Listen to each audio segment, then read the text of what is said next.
I wanted to give you a quick note on something called HTTP 2. Up until now, we've talked about HTTP, and that's actually HTTP 1.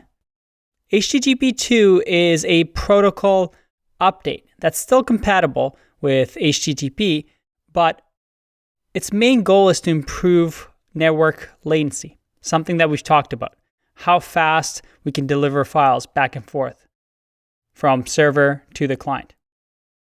And in our discussion of combining text and graphics, I wanted to point out that HTTP 2 may change how you consider combining resources. For example, the techniques we've discussed like minification, compression, image optimization should definitely be continued with HTTP 2. However, physically combining files into a bundle, as discussed above, might not achieve the desired results with HTTP 2 because of something called multiplexing.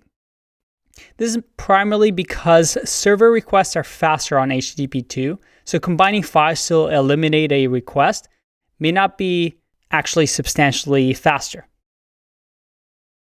And the features of HTTP 2 are definitely worth exploring, and there's many things. It's binary instead of textual.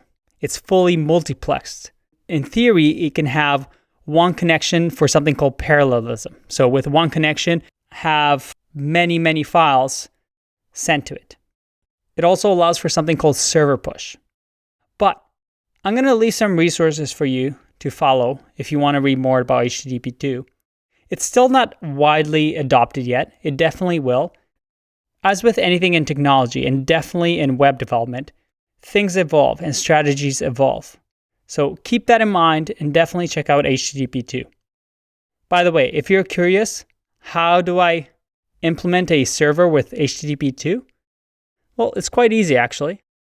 This is actually a Node server that I just created. And if you're using Node above version 8.8.1, you'll have this and you'll be able to use the HTTP 2 to create a server and deliver files through that protocol. Again, it's always good to keep an eye out on new and evolving technologies, and I hope you find the resources after this video useful. I'll talk to you soon. Bye-bye.